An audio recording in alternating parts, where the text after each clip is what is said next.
Becky Dowd, and this is The Journey to Salvation. Join me as we walk alongside real people and hear the unique journeys that led them to faith in Jesus. Today, my guest is Marc Wilson. Hello, Marc. Hi, Miss Becky. How are you? Good. Why are you calling me Miss Becky? Do you think I'm old? No, I just... Being respectful. That's...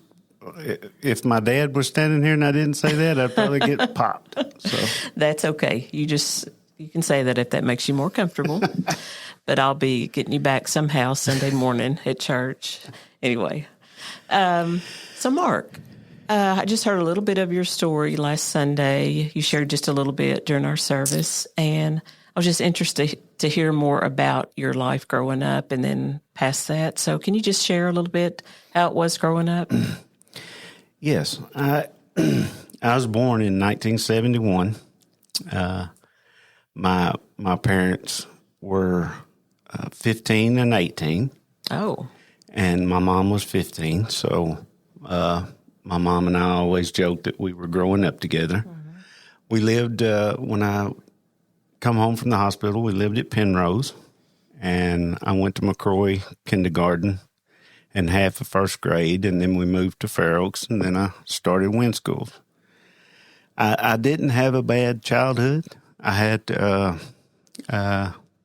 we didn't have everything, but we had love, and it was a good, they did everything right. And I got a little older, and I started going to East Baptist Church, and Brother Jim Peeler led the music. Gary Akers was the pastor.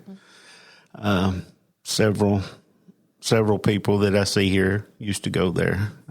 At 14, I had a calling, and I gave my life to Jesus, and I got baptized, and everything was going good until I hit that 16 mark.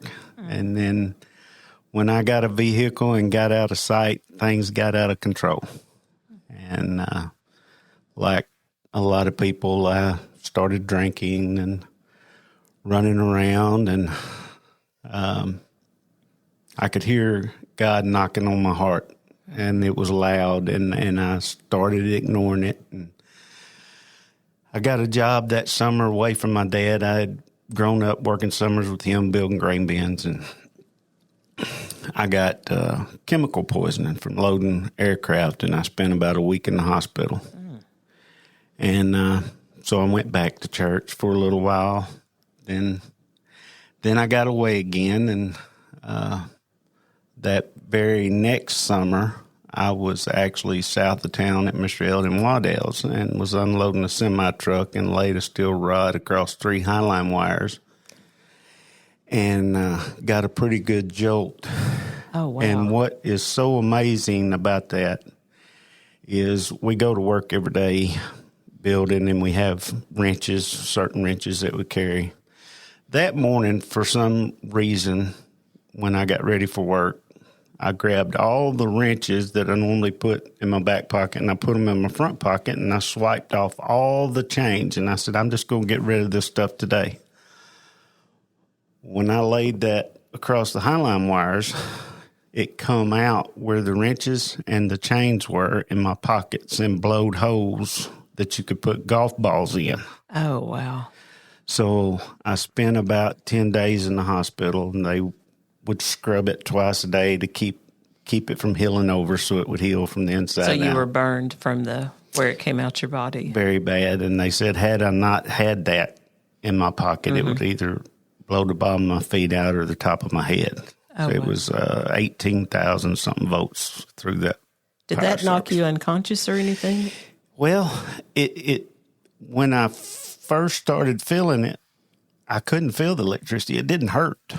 And I was looking at everyone that was there working, and everybody had their back to me. And that's all I can remember. They had their back to me. And then I woke up in an ambulance.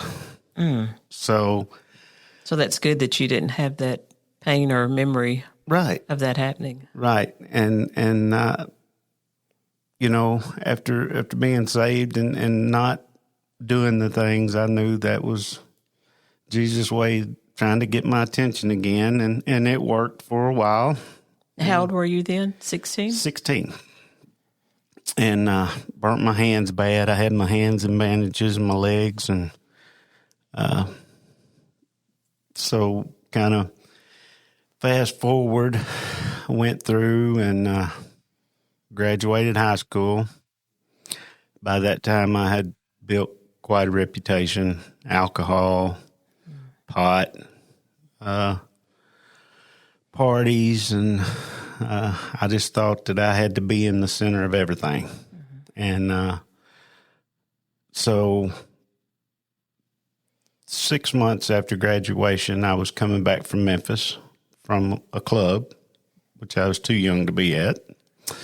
I dropped off a friend in Earl and a friend in Parkin, and I got a mile from home and fell asleep, and I drove a Nissan pickup, the front of it, into a 36-inch culvert. And doing that, I broke my pelvic in half and shoved my left leg 12 inches into my stomach. And I had, my shoulders were separated and into my back. They were completely, and I was lying in the seat of the truck. It was January 21st. And I remember crawling out the window, and I fell into water, and the water was ice cold. And they said that that's when I jammed that leg in me and started the internal bleeding, but it was 21 degrees outside, so the cold water kept the bleeding down. And it was in my cousin's yard. She came outside, heard me hollering. The ambulance got there and went to the hospital. And I don't remember a lot of things from long time ago, but I remember there was a doctor from Memphis. Her name was Dr. Duke. Mm-hmm. And I was bleeding out. My body temperature had got to 88. And I saw Dr. Young walk by the room, and he had delivered me. And he turned and ran back in, and he put an IV in and took blood out of this arm, run it through pans of boiling water, and put it back in this arm. And he got my body temperature back up and stable. So they shipped me to the med, and I spent a week at Campbell's Clinic getting my leg pulled out before they would do surgery. So since then, I've had 6 surgeries on my back, 3 surgeries on my shoulders, 1 on my neck, and 2 on my knee that were caused from that. But that explains sometimes when I see you at church, you talk about, I guess you drive a lot and your back hurting, and I see why that is now. Yeah, I stay in quite a bit of pain. And so when I got out of the hospital with that, laying in the bed, I got to my relationship back with Jesus. And it was very good. And then I got well, and I got back out. I got married to my first wife, and we had 3 beautiful kids. And we would socialize, drink, and stuff. And then we got a divorce, and I got back into other things other than alcohol. And after that, I went to Iraq. And when I was in Iraq, I was there for about 16 months. And then they called and said that my mom had fell out and has brain cancer. So my dad got a hold of me over there and asked me would I come home and take care of her. And were you in the military? I was not in the military. Okay. I was working for a private contractor. Okay. And a lot of things we did over there that I don't discuss, but we, so I came home and I took care of my mom, and 6 months later, she passed away. That was my best friend. We grew up together, and I shook my fist at Jesus, and I told him no more. I didn't. If that's the way it was being a Christian, I didn't want any part of it, and I started daily drinking fifth of tequila, 12, 30 pack of beer. How old are you at this point? I am 30. That was in 2006 is when that happened. So at that time, you couldn't talk to me about church. I didn't want any part of it. And I used that as an excuse, and I got deep into meth and cocaine, and spent several years in that life, and I know I'm leaving some stuff out, but I at that time I had started my third marriage, and that didn't work, and so I was alcohol, drugs, living in different places. Would have a great job, and then a month later wouldn't have a vehicle, didn't know how I was going to eat. And I guess during that time you probably weren't seeing your kids. I wasn't like I should. There was a lot of things going on there. Yeah. It was all my. I made excuses then. I blamed everybody but me, and but it was all my fault. And I couldn't wrap my head around why at 14 I knew Jesus and everything was supposed to be love and peace, and he's going to take care of you, and then how you get to this point. But looking back on all of that, what I really didn't understand at the time of being saved is how to study the Bible, how to get in the Word. Just walking with the Lord. Just walking with the Lord. I didn't really have any idea that you could just be alone and talk to him, and you could be silent and hear him. Mm-hmm. I didn't understand all of that. So it really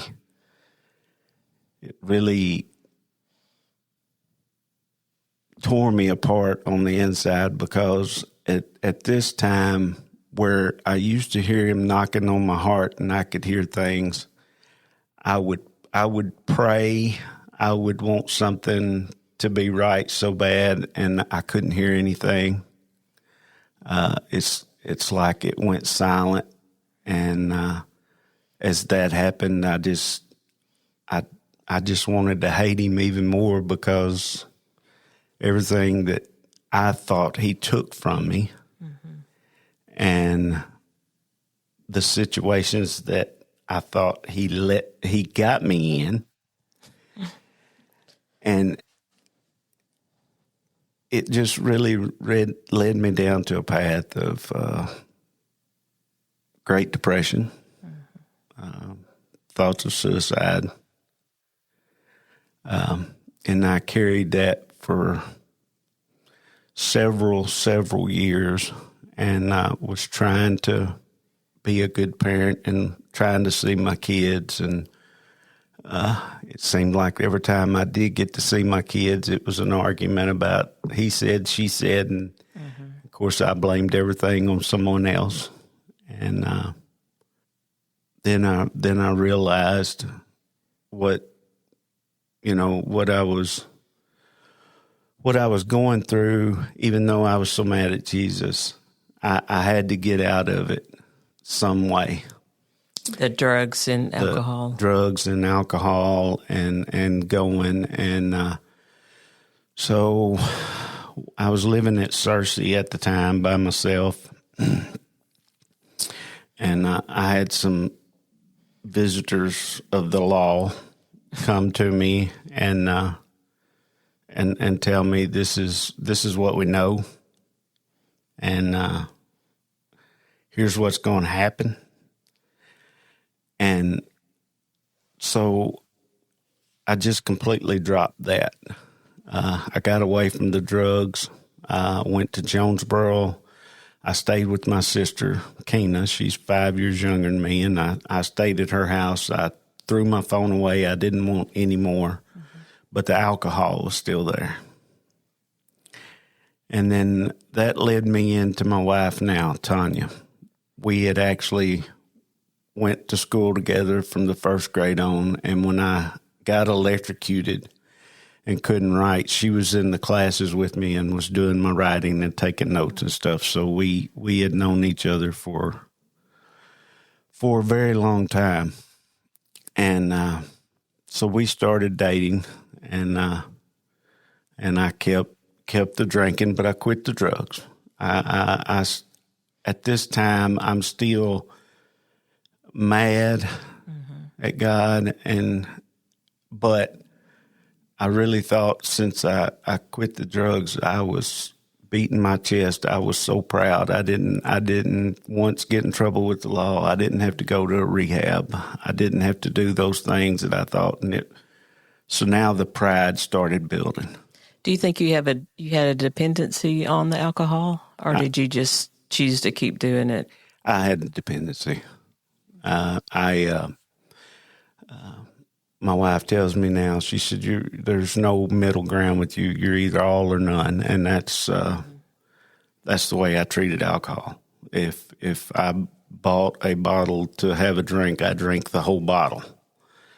And, but I just saw her on Facebook, and I reached out to her, and she was 2 miles down the road in Jonesboro. And she had just went through a divorce. And so we got together, and I got over there, and of course I was drinking, and I was telling her about all my past and my mom, and broke down in front of her, and I couldn't understand why she wanted anything to do with me. And she told me, she said, I remember the person you used to be, and this is not you. So we dated a while, and I fell extremely in love with her. And I moved in with her, and I shouldn't have done that. And then I met her parents, and they had known me, but not recently, or, knew me enough to walk up and just start a conversation. So when I met her mom and dad, told them my story, told them I was in love with their daughter. Her dad told me, he said, well, your son, you got to do, he said, I'm all for second chances. And he had people coming to him tell her to leave him alone. Mm-hmm. The reputation that I built had followed me everywhere, and it was huge. And he would stand up and say, no, everybody deserves a chance. And if my daughter sees something in him, then I'm willing to take a chance. And so after that, and him doing that, I felt bad about us living together, so we got married. The one thing I couldn't give up was the alcohol. And I kept making an excuse, and I used my medical aches and pains as a lot of it. So she wanted me to go to the doctor, pain doctor. Well, I did. And when I went to the pain doctor, first thing they did was put me on Oxycontin. So I spent 7 years on 130 Oxycontin pills a month. Oh, wow. And then it got to the first 6 or 7 months, it got I was eating them in 2 weeks, and it wasn't enough, so I was back on alcohol. So now I'm alcohol and Oxycontin, and just trying to find anything I can to stop the pain. And I know now the pain wasn't that great. It wasn't any more than what I deal with today with nothing. Mm-hmm. So I just felt like, again, I had been abandoned, and it was causing problems. I assume you were probably addicted to the painkillers? Yes. By that time? Yes. It didn't take long with Oxycontin, about 6 months, and I was addicted. And through all of this, growing up with my dad building bins, I learned about them, and I had a good reputation in the grain bins, and I did a good job, and I run several companies and successfully, and hid all of this in the background, and that just kept building and building and building. It got to where Tanya would just look at me and tell me that you're mean. You're not the same. You have to do something. So cold turkey, I quit the pills. And on my own, I refused any help. Mm-hmm.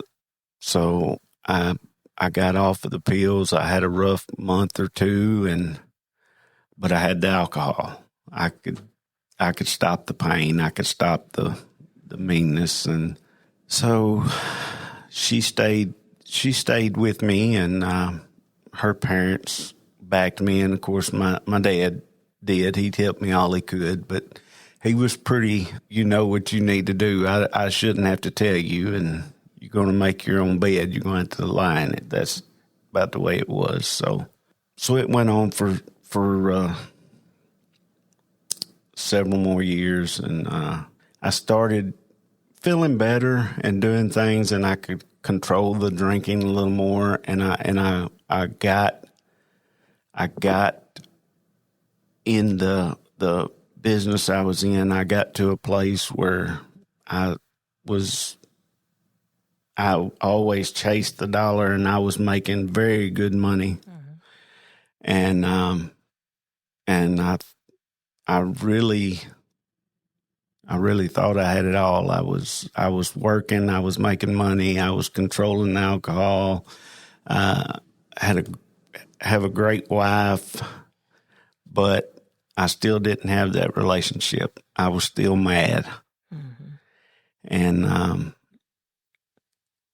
I fell back into depression. And I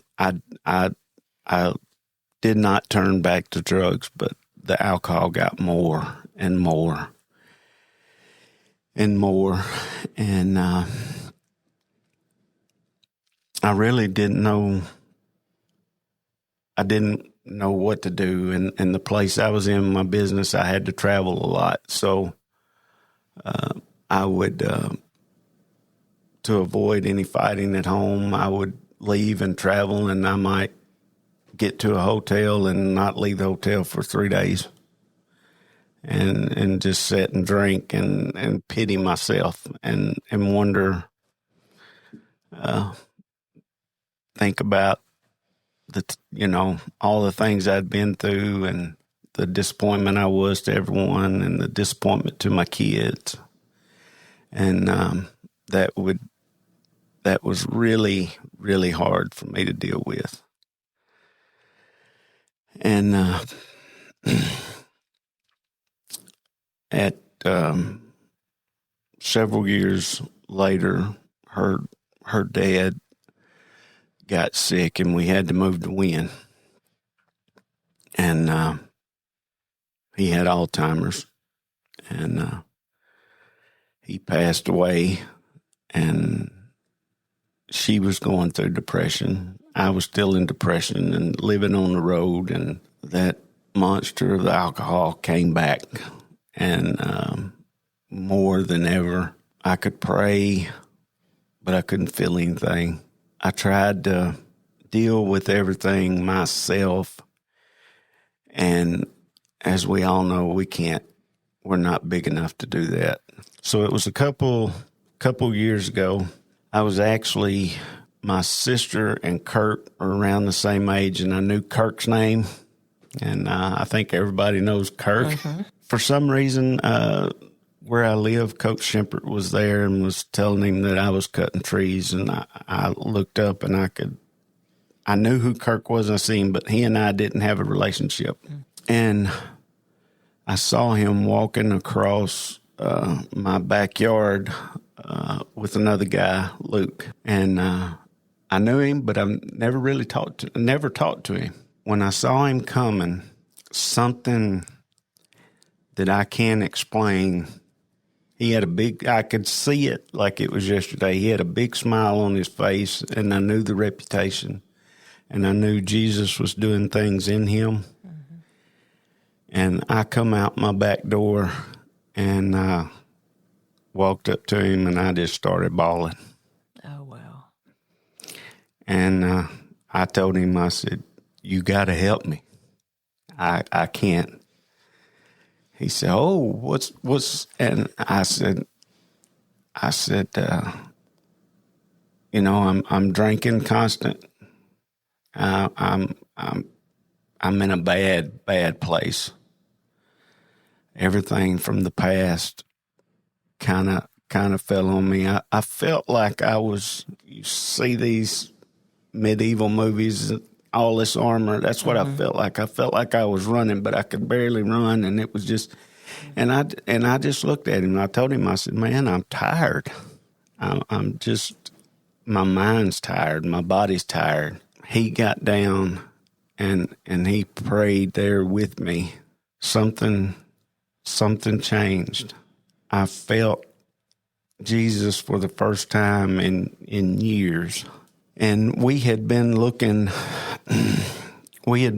for a church to go to, and I made every excuse, everyone we went to.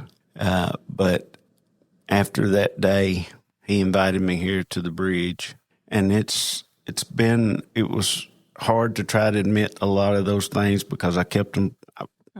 You don't want people knowing your business, you think, but you come to a place when you have really get a relationship with Jesus, none of that stuff matters. I had to give up a lot of stuff, and it was amazing to me how one interaction with, I'm not going to say it has to be the right person, but it's the person that Jesus has chosen to work through. Mm-hmm.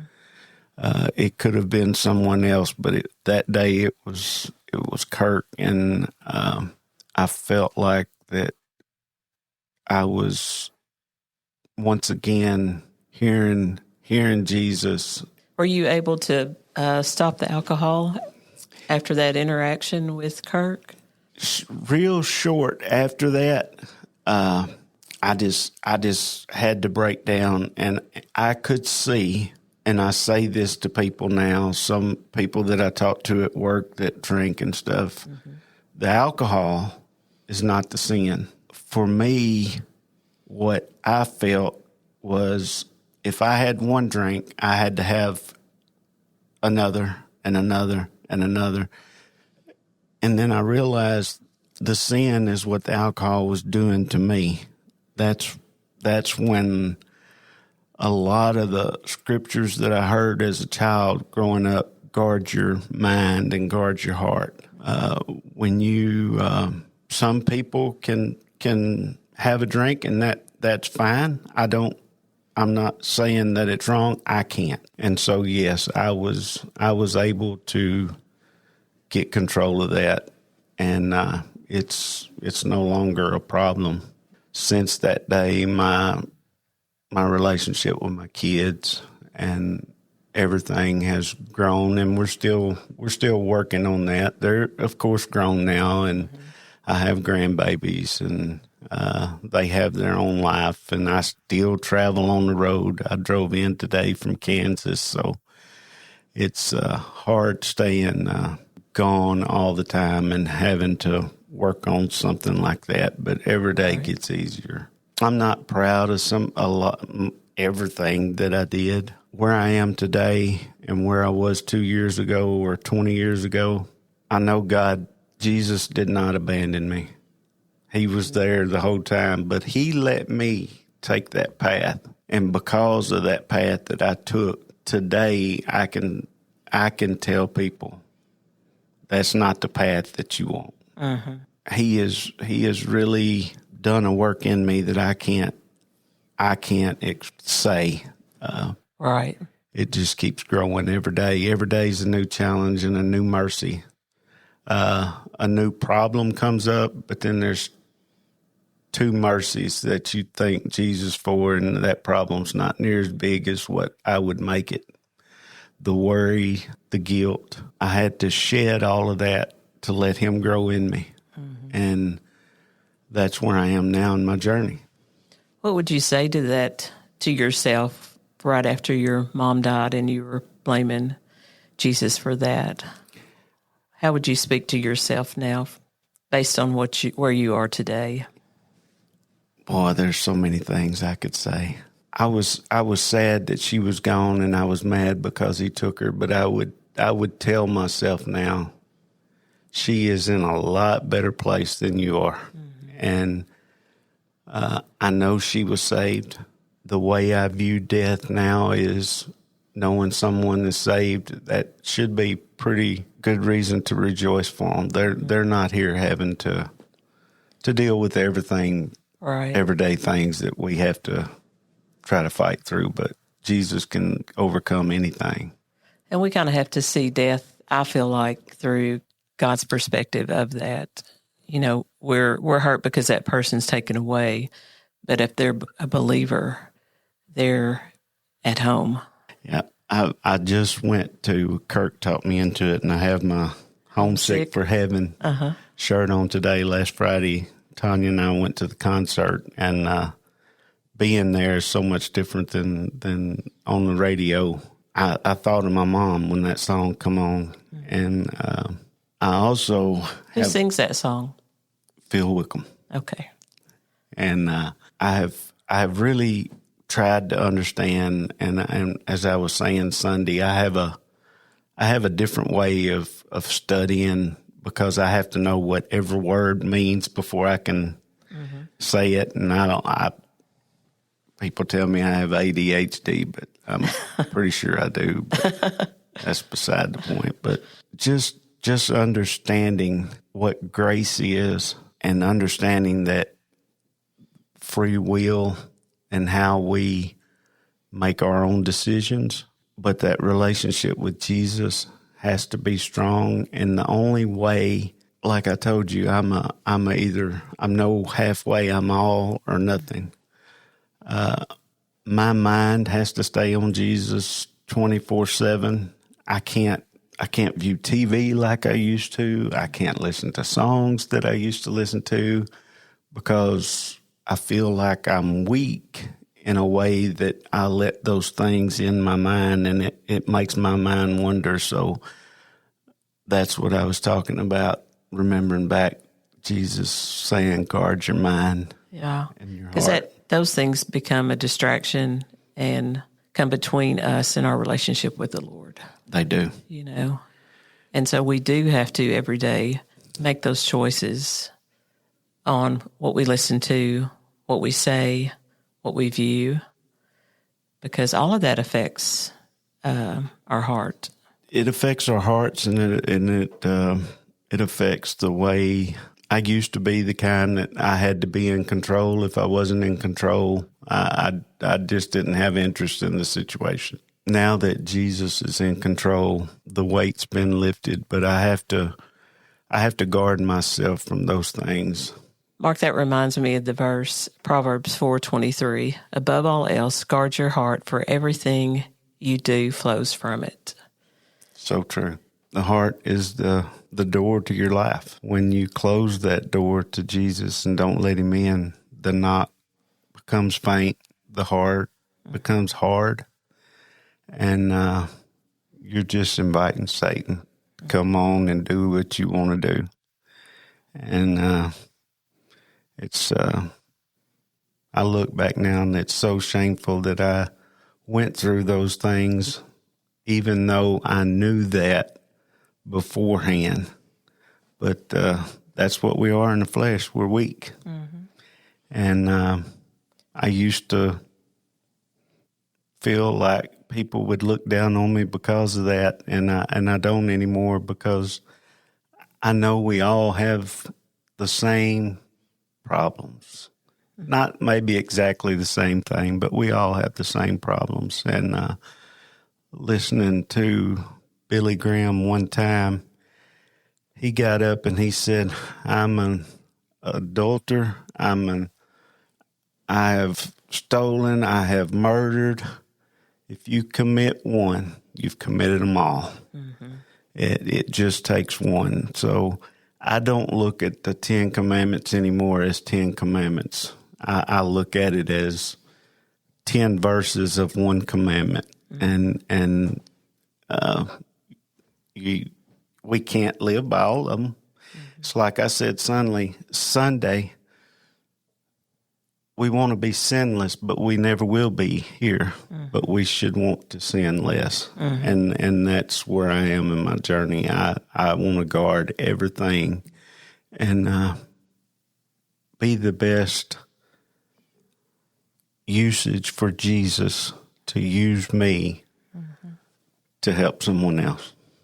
Because he will use your story and what you went through. I know a lot of times you just, we say, I hate that I went through this or wasted my time doing that, but God doesn't waste that because he helps you use that to reach other people. He does.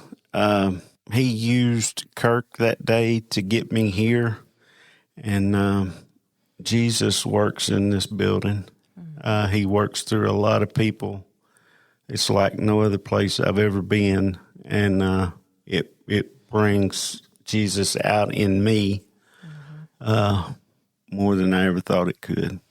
And I was just thinking when you said that about Kirk, Kirk has his own testimony who's on my podcast, but had Kirk not lived through some of the things he lived through, he wouldn't have been there to pray for you the way he could only pray for you. That's true. Knowing what he's done or knowing his past.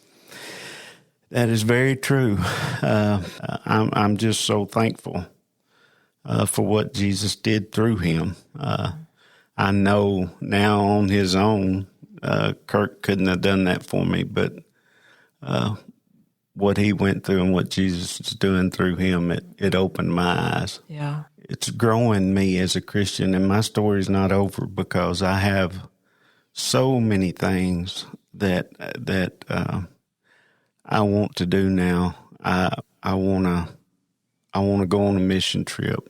I wanted to give my testimony. I wanted to go on a mission trip, and I want to help other people. But I think doing those things also builds our relationship. So each step we can take and do, it's nervous to get up on that stage and talk in front of people that knew you before, and you think, what are they going to think about it? It doesn't matter. Yeah. They're just going to look and see what the Lord has done in your life. And if it just changes one person, it would be all worth it. I called Kirk last week. I heard a guy, and I never thought about it like this. And again, it goes back to my mom. He had gotten news. He wasn't someone that I knew. I saw it, but it was in real time. He found out he had stage 4 cancer. Everybody around him broke down. He just smiled and laughed. And I guess it was his daughter asked him, Dad, what is wrong with you? He said, it's a win-win. If I stay living, I beat the cancer. If I die, I go to heaven. Yeah. And to get that kind of outlook is what I want. It's not hard to get. You just have to be willing to. That reminds me of another verse that Paul said. He said in Philippians, "For me to live is Christ, and to die is gain." So that's how that man was probably feeling when he said that. Yeah, and Romans, I'm so excited to get into it. I've studied in Romans and Paul's last letter when they come to him and tell him, have your God save you, and he said, I'm not chained to I'm chained to my Christ, my Savior. Mm-hmm. And that's powerful. Mm-hmm.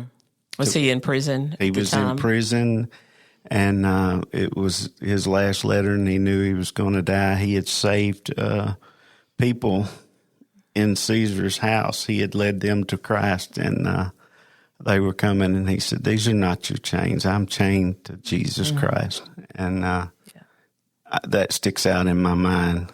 It's a good study. I'm excited. So I notice you have a verse on your hand. Can you tell me about that?